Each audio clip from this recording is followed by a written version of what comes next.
Are you tired of speed guides that just slap a ton of formulas and spreadsheets in front of your face? Well, you came to the right place. This will be a speed guide that uses the Pac-Man in a racetrack analogy. After this video, you will have a PhD in speed tuning that will make your parents proud of you. Without further ado,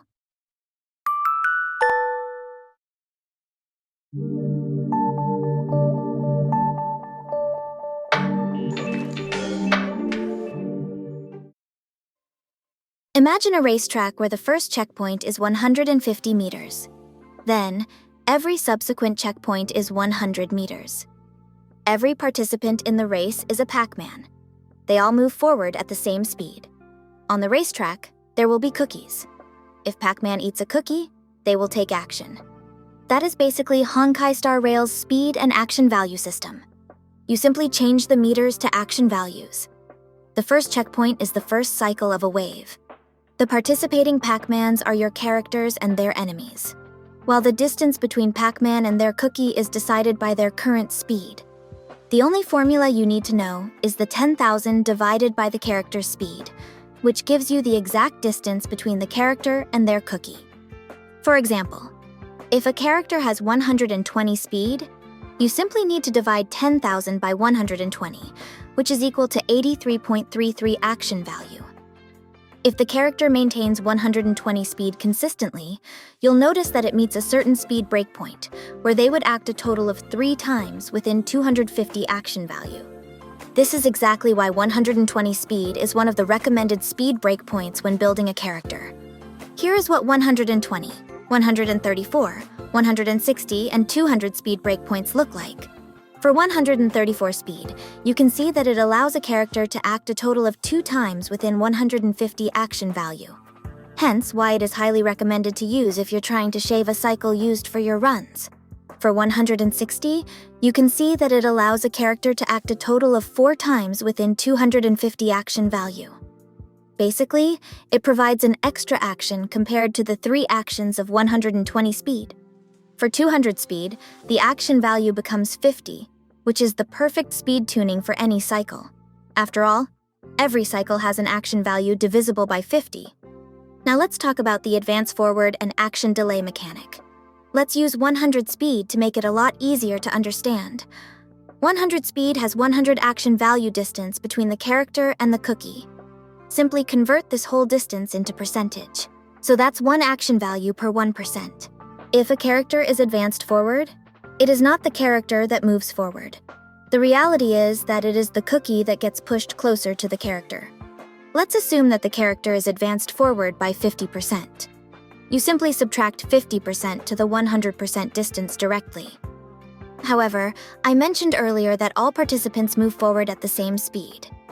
Let's assume that your character already traveled 20% the distance between them and their cookie. This means that there's only 80% distance left. If they advance forward by 50%, you will reduce that 80% by 50% directly, meaning there's going to be 30% distance left, not 40%. Action delay simply works in reverse. Instead of subtracting, you add the action delay to the 100% distance between the character and the cookie. For example, if an enemy delayed your action by 50%, you simply add 50% to the 100% distance. This interaction explains why 100% advance forward in some situations does not make a character act instantly. For example, let's assume that your character is already at 40% distance traveled towards their cookie. Suddenly, an enemy delayed your character's action by 50%. Your character is now sitting at 40% distance traveled over 150%. So even if you use a 100% advance forward, the cookie will only reach 50% distance, which is still not enough to act immediately. At the same time, this is also why using 100% advance forward is such a waste on a character that is already about to act. After all, the reality is that you're just pushing the cookie to them. Without this analogy, some people imagine the extra advance forward being carried over to the next turn.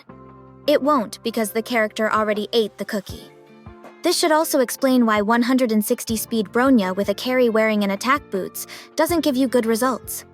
You're simply wasting a ton of advance forwards.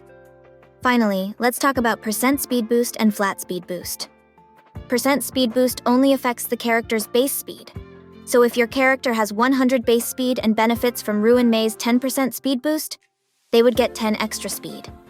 Flat speed boost is additive to your final speed. Things get complicated if your speed boosts only apply temporarily and at random times within the battle. I don't want to overload you with formulas, so I will give you a basic TLDR. The best time to use speed boosts is when the character is still at 0% distance traveled towards their cookie. In short, when there's still a full 100% gap. This gives you the full benefit of the speed increase and acts as a pseudo-advance forward. The amount of advance forward will be based on the action value difference between the old speed and the new speed. If someone told you that the best way to use Asta's ultimate is when you enter a new wave, that's because all of your characters are at 0% distance traveled towards their cookie.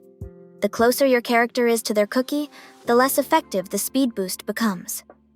The other method is to use team-wide speed buffs immediately after the last character acts in your rotation. For those who simply want to understand speed and action value, that already sums it up. Feel free to stop here and drop a like if you enjoyed it. For those who want to min-max, I made a battle planner and will explain how it works. I will leave the link in the description, so make a copy if you want to use it. The best way to teach you is to show how I plan my own zero-cycle strategies. Let's create a speed tuning that will allow Firefly to act a total of 4 times within her complete combustion state in the second wave. Obviously, this will be hard without any form of assistance from her teammates. Let's assume that she will be running with Harmony Trailblazer, Ruin Mei, and Gallagher. Harmony Trailblazer can be built fast without any complications. They can spam their ultimate fast because of their skill's insane energy generation, making them a perfect fit with the Dance Dance Dance light cone.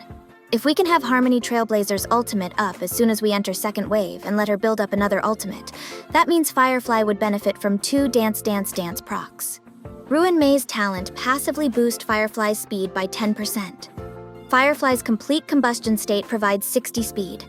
The complete combustion state has a fixed 70 speed. Now that everything is factored in, let's see how much extra speed Firefly needs. Obviously, I already calculated this before editing this video, so it already shows that she needs 72 extra speed.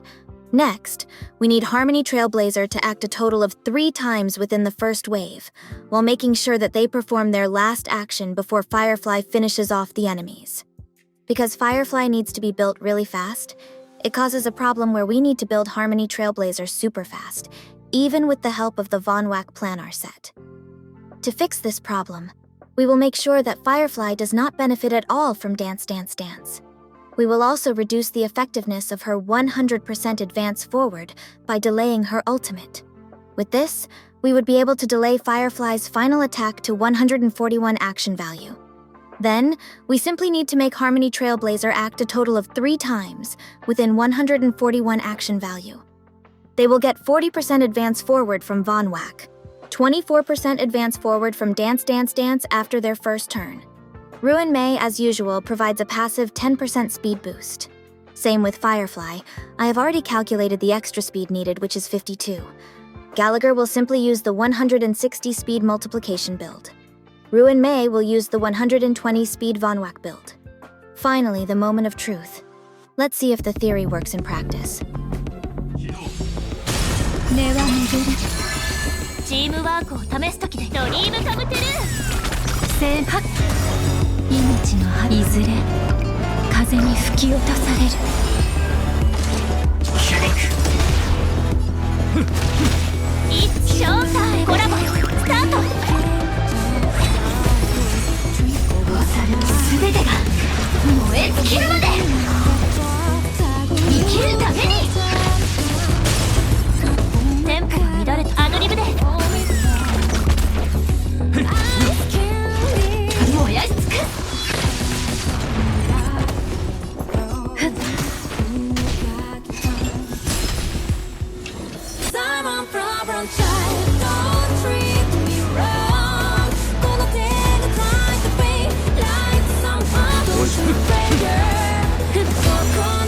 生きるために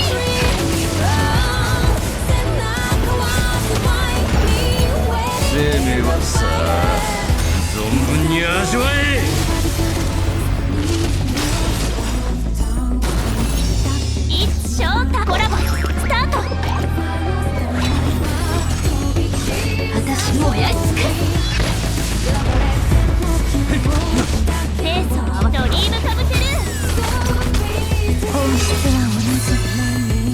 きるために。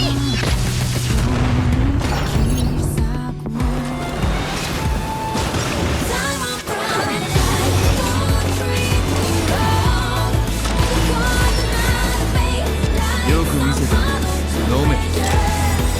生命はさあ存分に味わえ。テンポが乱れるアドリブで。私は燃やし尽くす。It's showtime。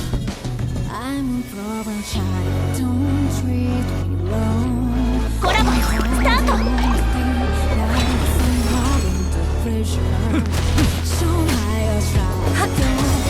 命のいずれ風に吹き落とさ